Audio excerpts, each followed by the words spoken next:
welcome to the Great Detectives of Old Time Radio. From Boise, Idaho, this is your host, Adam Graham. If you have a comment, email it to me, box13@greatdetectives.net. Check us out on Twitter at Radio Detectives and follow us on Instagram at Great Detectives.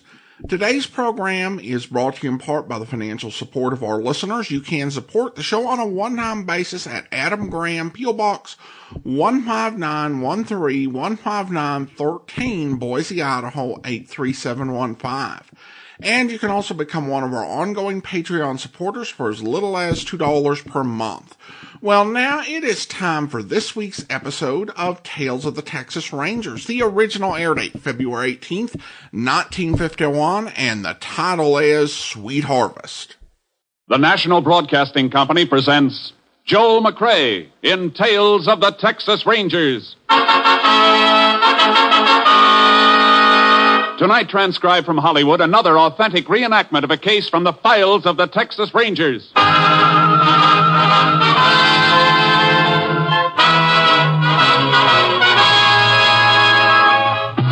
Tales of the Texas Rangers, starring Joel McCrea as Ranger Jace Pearson. Texas, more than 260,000 square miles, and 50 men who make up the most famous and oldest law enforcement body in North America.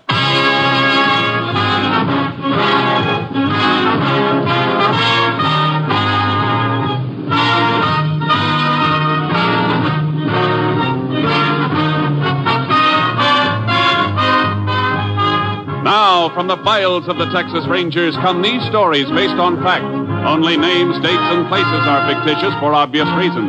The events themselves are a matter of record.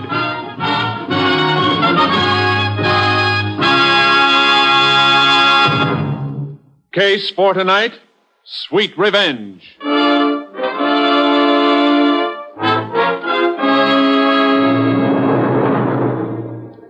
It is 6:30 p.m., March 13th, 1944, at the ranch house of Judd Wilkins. It is raining heavily as Judd and Alva Briggs from a neighboring ranch finish their dinner. Yeah, rain's sure coming down, Judd. Yeah. You're welcome to stay the night here if you want to, Alva. Oh, no, thanks. I gotta get back to my own place tonight. Told the kid who's been doing my chores over there for the last 3 days I'd meet him in the morning to pay him. I sure appreciate you helping me and Billings vaccinate the cattle. I'm planning on doing the same for you at your place when you're ready. I'll be ready in a couple of days, I reckon. Hey, a wind must have blown open the... Hello, Judd. Blake. Yeah. Hello, Alva. Yeah. Well, you don't seem none too happy to see me either, Judd. Well, no, it's just it's a big surprise you popping up this way after 2 years, boy. Of course, I'm glad to see you. You're my brother, ain't you? Oh, yeah, Alva. Where's Callie? What? You heard me, Blake. Where's my daughter? Well, didn't you hear? Yeah, what? Callie and me. We split up, Alva. Split up? Yeah, in Dallas. I thought you knew. You get her to run away with you, and then when you're through with her, you toss her to one side. Now, Alva, no, that ain't true. That ain't the way of it Why, all. Alva, let go of me. Cut it out. Albert, cut it out. Take your hands off Blake. Stop it now. Blake Wilkins, if you wasn't your pa's boy... Alva, you gotta listen to me. Just stay away from me from now on, Blake. Stay away or I'll...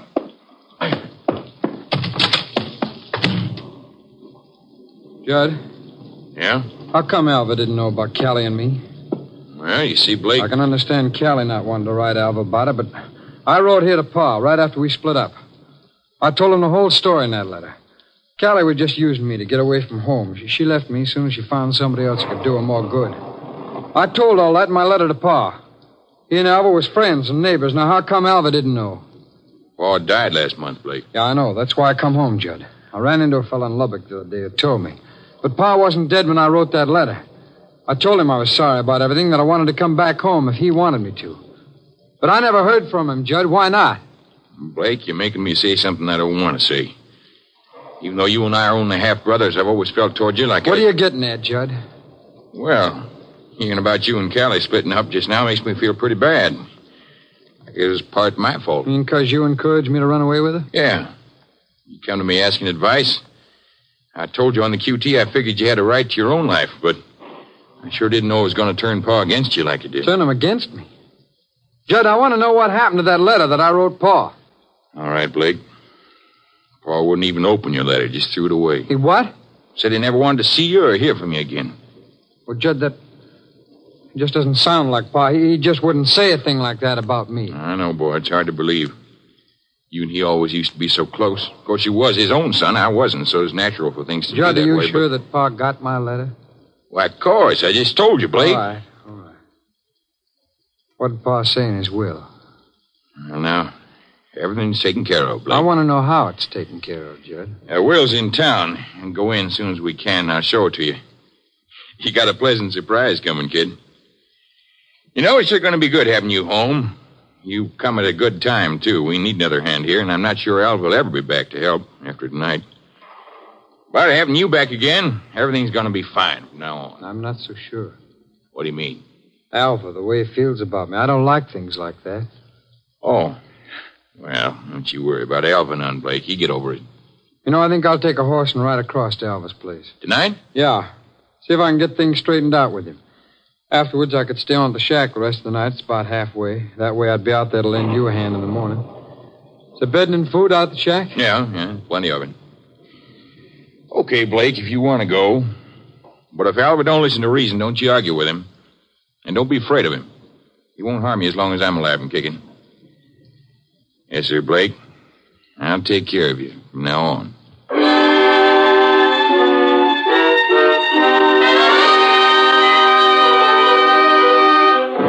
The next morning, Tom Billings, a ranch hand, rode out to the isolated shack on the Wilkins ranch. He discovered the dead body of Blake Wilkins lying in front of the open doorway. Sheriff Hedges was immediately notified and requested help from the Texas Rangers. Ranger Jace Pearson was assigned to the case. Morning, Jace. Howdy, Sheriff. Whoa, Charcoal. Any trouble getting out here? No. Pretty heavy going, though. Must have been some rain last night. Good thing you didn't try to come out in your car. You'd have been hub deep in mud halfway. Yeah, that's what I figured. I've already talked to the half-brother Judd back at the ranch house. He's pretty broken up. But I figured you'd want to look at the scene of the shooting before you did any questioning. Yeah. You find anything, Sheriff? Yeah, a couple of things. They left the body right where it was, though. Medical examiner's on his way out. Whose horse is that in the corral? I figure it's the one Blake Wilkins rode out here last night. Followed the tracks out here, just one set of them. Any footprints around? No, couldn't see any. A lot of gravel, rocks around. Yeah. Okay, let's take a look at the body. Lying in front of the open door. Bullet ended over the right eye. The rain must have washed some of the blood away.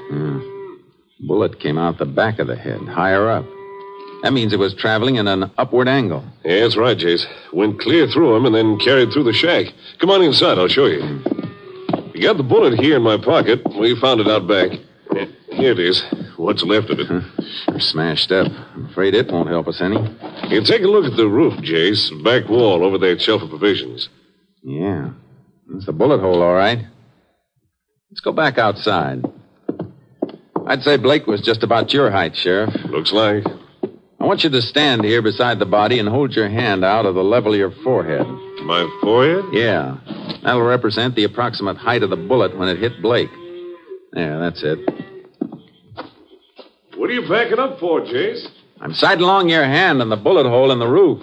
I get it. You're trying to figure out where that shot was fired from. Yeah. And it's leading me straight to this old watering trough. Okay, Sheriff. You can take your hand down. You figure the killer was hiding behind the watering trough when he shot Blake? Behind it or in it. Bottom of the trough split. It doesn't hold any water. Don't see any footprints around. Whoever it was could have walked on this gravel and rocks over to that gully there. And there's water in the bottom of the gully. Well, however he did it, he sure covered his tracks. Guess Blake must have heard a noise outside the shack, come outside, and got shot. Yeah. But I'm wondering what Blake was doing out here at this shack in the first place. Search me. Didn't even know Blake had come home till I got the report of the shooting this morning. About 2 years ago, he and Callie Briggs from the next ranch over ran off to get married. According to Judd, Blake returned home just last night. And made a beeline out to this shack in the rain? Does seem a little peculiar. Come on, let's ride back to the ranch house and see if Blake's half-brother can throw any light on the matter.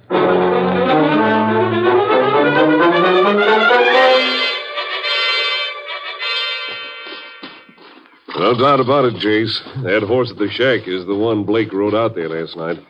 We backtracked the hoof marks all the way here to the ranch house. Yeah, just one set of prints, all right. Well, we thought it was heavy going for our horses this morning. Must have been a lot worse last night from the way those hoof marks of Blake sank down in the mud. Yeah, I noticed that. Is that the half-brother on the back porch? Yeah, that's Judd Wilkins. Howdy, Sheriff. Oh, boy. Oh, Judd. Yes, this is Ranger Pearson, Judd. He's in charge of the investigation of your brother's murder. Oh? Well, got any line on the killer so far, Ranger? Not much yet. As I understand it, Judd, your brother'd been away from home about 2 years. That's right. When did he get back? Walked in last night at supper time, about 6:30, I guess. Alva Briggs can verify the time for you. He's having supper with me. Any reason the time of Blake's return home should need verifying, Judd? Huh? No, I just figure you want all the facts straight, Ranger. Yeah. What happened when Blake walked in? Well, right after Blake walked in, Alva walked out. Oh? Why? When Blake told us he and Callie had split up. Seems Alva didn't know anything about it. Neither did I, as a matter of fact. But Alva, being Callie's paw, took it pretty hard. Seemed to hold it against Blake. Guess he thought it was all Blake's fault. Matter of fact, I had to pull him away from Blake's throat. I see. Of course, the way Blake explained it to me later, it wasn't his fault at all. But Alva didn't wait for any explanation. How'd you feel about Blake coming home, Judd? Well, I reckon the way any brother'd feel. I told him I was glad he's back. It'd be good to have him help me with the ranch. Judd, there's one thing that's bothering me. Maybe you can throw a little light on it. Yeah, what is it, Ranger? How come your brother went out to that line shack the first night he got home? I decided to ride over to Alva's and try to straighten things out with him. He said he'd stay at the shack the rest of the night so as he could give us a hand of the rest of the vaccinations first thing in the morning. So off he rode. I see. What time was that? Around 7:30, I guess. What did you do after that? Me?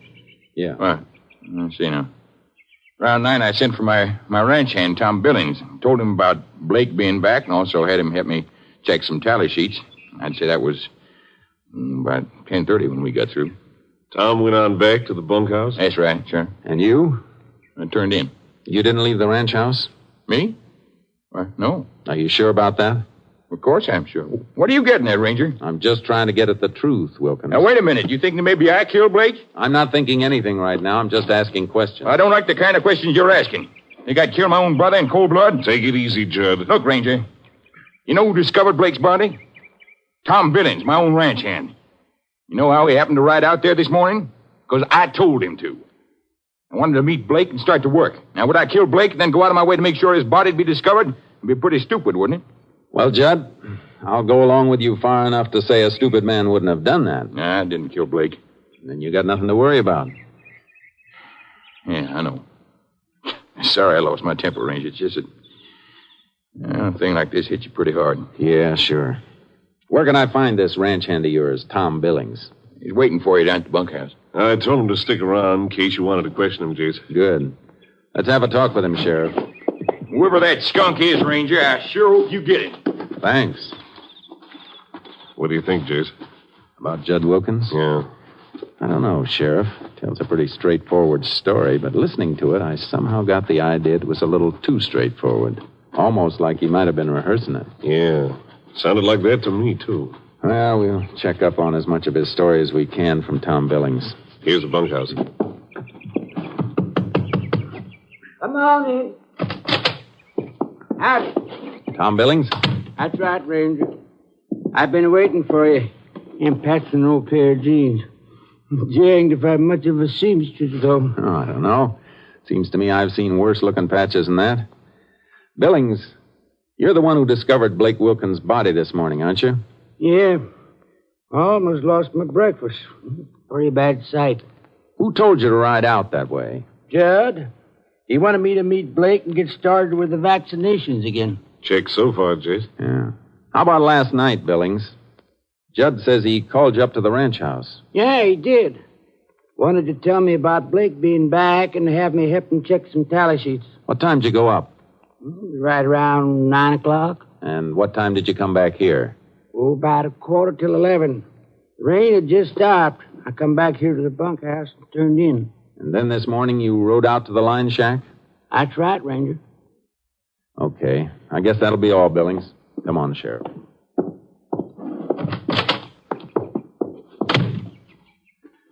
Well, one thing's sure, Jace. Judd's time last night is accounted for from 9 till about 10:45. Yeah. Of course, we don't know how much that means until they've completed the autopsy and can tell us the time of death. Yeah. You know, there's another angle to this case you could probably stand looking into. I know what you're going to say, Sheriff. Alva Briggs. Yeah. According to Judd, Alva was pretty mad at Blake last night when he found out Blake and Callie had split up. We're going to look into that angle right now, Sheriff. Let's take a run over to the Briggs Ranch and have a talk with Alva. See if we can find out just how mad he was at Blake Wilkins.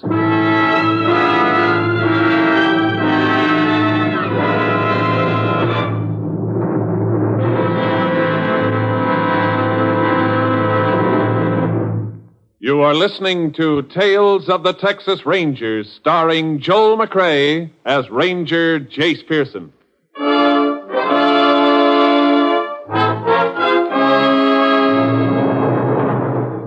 We drove over to Alva Briggs' ranch. We could see from a distance that his car wasn't in the shed. Then as we got closer, we noticed a kid sitting on the front porch.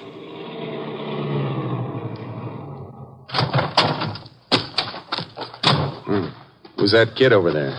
Don't know, Jace. Morning. Looking for Alva Briggs. Well, I too am looking for Senor Briggs, Sheriff. What do you mean? Well, he's nowhere around. He told me to be here this morning and that he would pay me for feeding his chickens and horses. So I come this morning like he told me. I wait, but he don't come. Jace. Yeah. Looks like Alva Briggs got called away all of a sudden. I'm going to put out an all points wanted bulletin on him right now.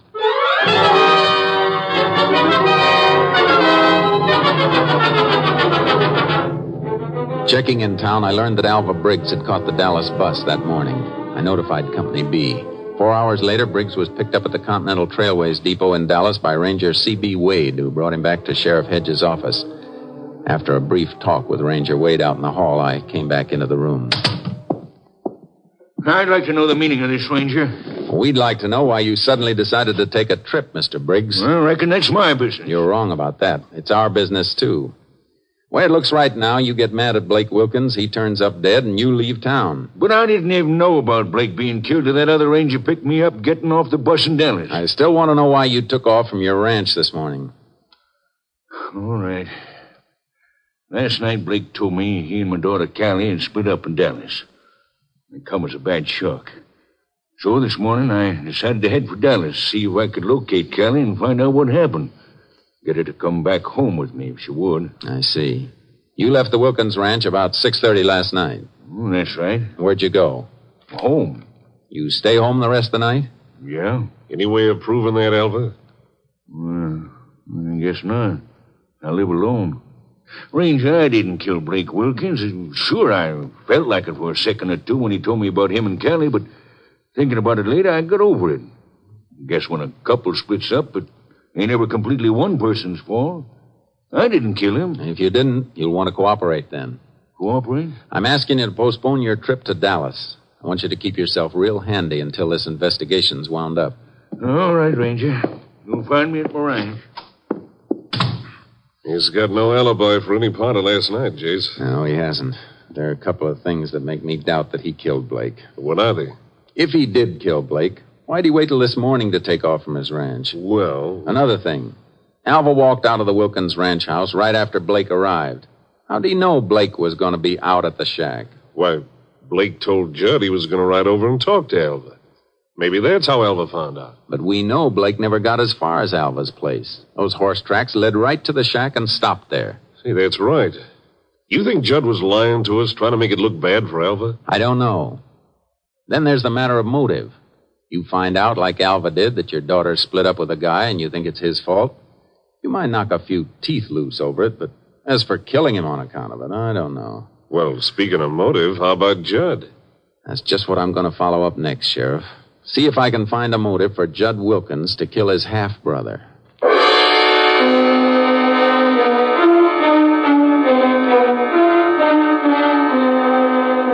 I checked into the background of the Wilkins family and found out about several instances of friction between the brothers. That Judd had always been envious of Blake. That started me thinking about the father's death and his will. The executor of the estate was a lawyer named Sam Farris. Sheriff and I dropped in to see him at his office. Yes, Ranger. The will's in probate, but I'm very familiar with the terms and provisions of it. What are they? It was a sort of a peculiar will. I told old man Wilkins at the time he made it that it might not stand up in court. Had him change it a little, but I'm still not sure it's valid. Of course, it doesn't matter much now, Blake being dead. Incidentally, I suppose you questioned Judd about the shooting? Yeah, I have, Mr. Farris. Why do you ask? Because of the way the will read. Oh? Just how does it read? If Blake returned home of his own accord any time during the probate period, the land, the buildings, and the stock were his. Chase? That's very interesting, Mr. Farris. What provision was made for Judd? He was to get 25% of the profits from the ranch, and if Blake didn't show up before the probate period was up, Judd would get the whole thing. I tried to talk old man Wilkins into setting it up as a trust fund. Boiling it down then, Mr. Farris, if Blake came back of his own accord, the place was his, and Judd, in effect, would be working for him. Well, that's about the size of it. Well, Chase, that should do it all right. We know Judd was always envious of Blake, so now up pops Blake to take the ranch away from him. Yeah, there's our motive, all right. Mr. Farris, you got a copy of that will? Yes, but I'm afraid I couldn't turn over my copy to you, Ranger. Okay, we'll look over the original at the courthouse, Sheriff. I want to study that will.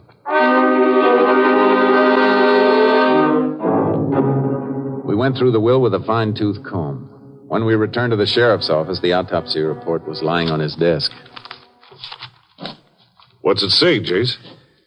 We were all set to arrest Judd Wilkins, weren't we? Still are all set, far as I'm concerned. Why? Looks like there's not going to be an arrest. What are you talking about? We just found out Judd Wilkins had plenty of motive for killing Blake. Sheriff, all the motive in the world doesn't do us any good when the facts are against us. You still can't be in two places at once. I don't follow you, Chase. Look, Tom Billings told us he was with Judd at the ranch house the night of the shooting, from about 9 until 11:15. That's right. Wait a minute. You mean that autopsy report Blake says... Wilkins was killed at a shack 6 miles from the ranch house. And according to this report, the time of death was somewhere between 9 and 9:30. Well, Jace, there goes our case against Judd, then. Right up in smoke. Sure looks that way. If Tom Billings is with him from about 9 till 11:15, it's a cinch Judd couldn't have killed Blake at the shack. So where does that leave us? Right in the middle of nowhere. What are you going to do? Only one thing to do, Sheriff. Go right back to the beginning and start all over again. And the beginning in this case is that shack where Blake was murdered.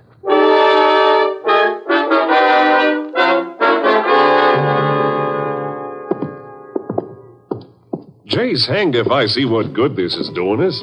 We've gone over this shack just like we did before. You had me hold my hand up again, you sighted along it to the bullet hole in the wall, and we're still no further along than we were. I know it, Sheriff. Only thing I can figure is that we don't have all the facts in the case yet. Maybe somebody else we don't know about shot Blake. I think we've already got all the important facts, Sheriff. But facts are funny things. You got to put them together in the right combination to get the right answer. And I think that's where we've gone wrong. But, Jace, I don't see what other combination there is. You've reconstructed this the only logical way it could be. We find Blake lying in front of that open doorway, a bullet hole clean through his head. We know it's line of flight after that because of the bullet hole in the roof by this back wall. Yeah. Right over this shelf of provisions. So where's the mistake in that? I don't know, except there must be something wrong about... Hey, wait a minute. What is it? Take a look at this sugar bowl, Sheriff. It was right under the bullet hole. I don't see anything the matter with it. Now look at the sugar inside it. Nothing the matter with that either. Yeah.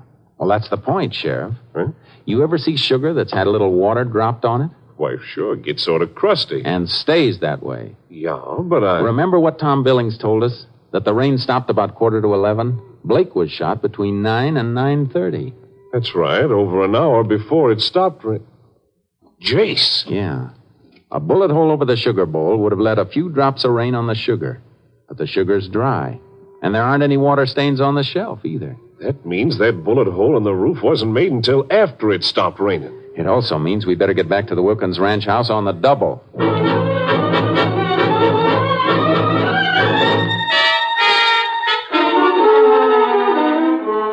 We headed for the ranch house. Judd was nowhere in sight, which suited me fine at the moment.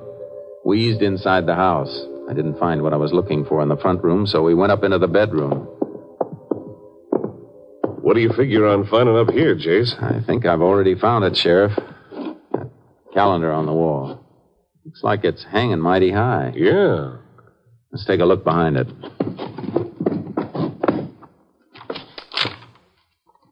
A bullet hole in the wall, Jace? Yeah. I got my knife here. I'll dig around it. Yeah, it's in here, all right. Yeah. Here you are, Sheriff. The slug. Well, I'll be. You see?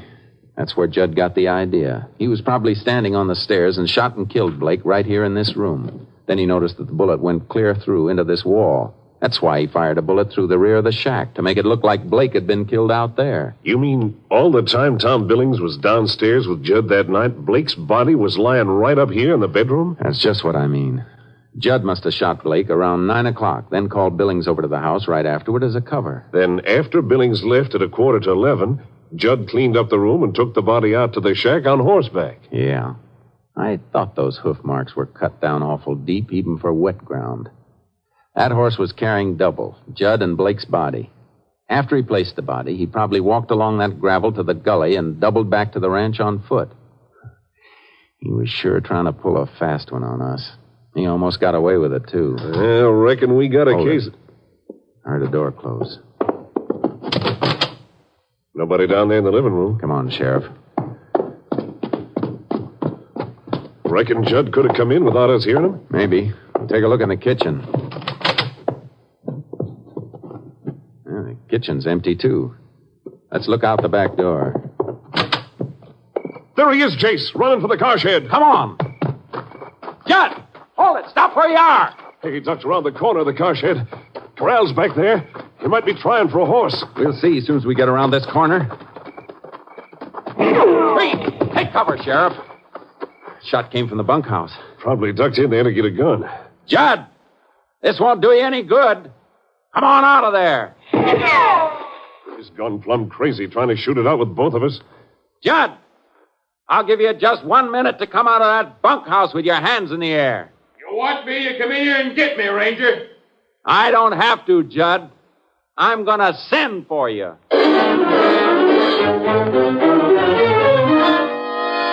I circled around the ranch house to my car in front, got something out of it, and crawled back to the sheriff. A tear gas bomb. Yeah. This is your last chance, Judd. There's my answer, Ranger. Okay. Here's mine. Hey! Come on, Sheriff. Let's ease up closer. He'll be coming out of that door any minute now. Tear gas. Ranger, you... I'll take this side of this door, Sheriff. You take the other. I can't see. I can't see. I'll take that gun. Now you... Judd. Oh, my eyes. Yeah, they'll clear up. You're under arrest, Judd. You had a pretty neat scheme figured out, Judd. But you got tripped up by a little bowl of sugar. Sugar? Yeah. I'll bet you'll hate that word sugar for the rest of your life. You know, Sheriff, I got a strong hunch that isn't going to be very long.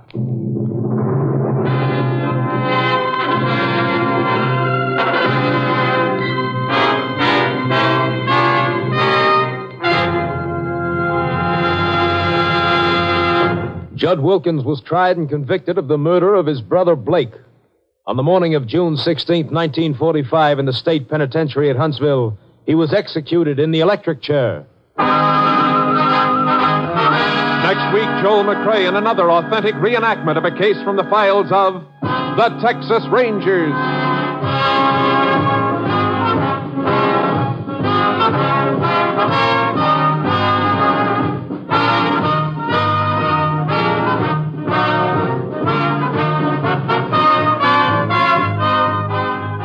Joel McCrea is currently seen starring in the Universal International Technicolor production Frenchie. Tonight's cast included Tony Barrett, Lamont Johnson, Bill Johnstone, Stacey Harris, Rye Billsbury, and Wilms Herbert. This story was transcribed and adapted by Bob Reif, and the program was produced and directed by Stacy Keach. Hal Gibney speaking.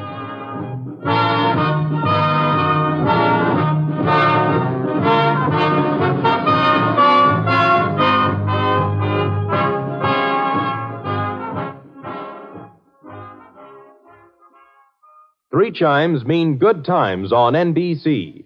Here is a special announcement. 2 weeks from tonight, that's Sunday, March 4th, Tales of the Texas Rangers will relinquish its time period for 1 week only so that you can hear a full hour-and-a-half dramatization of Shakespeare's immortal Hamlet, presented by Theater Guild on the Air. It's radio's most exciting dramatic event when John Gielgud, Pamela Brown, and Dorothy McGuire bring the pages of Hamlet to life on Theater Guild on the Air, Sunday, March 4th. But listen again next week at this same time for another exciting adventure starring Joel McCrea in Tales of the Texas Rangers. Now the $64 question. Tomorrow hear the Boston Pops on NBC.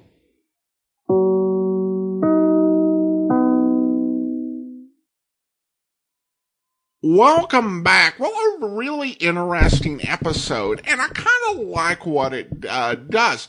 It shows us some of what occurred leading up to the crime.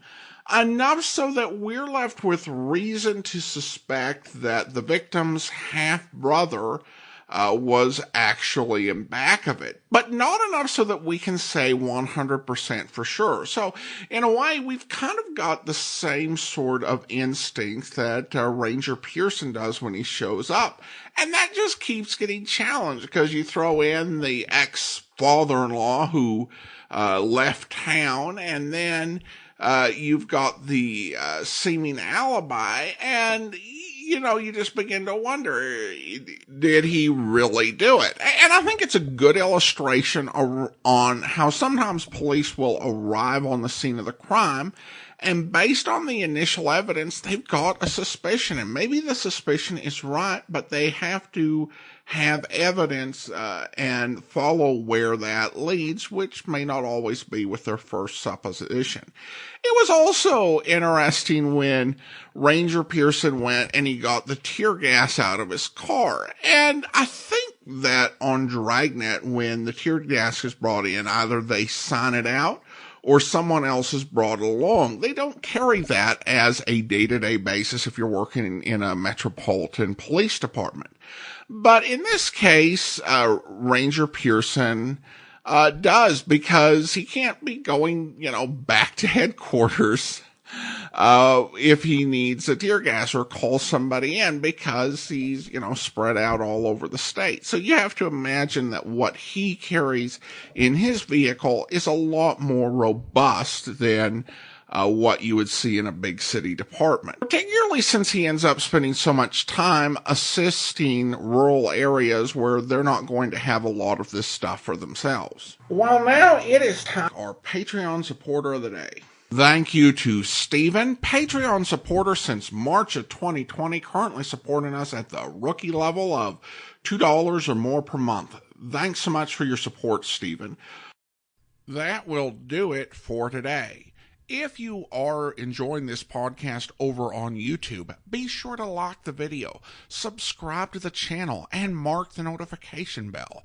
All those great things that will help the channel grow and allow even more people to enjoy the great detectives of old-time radio.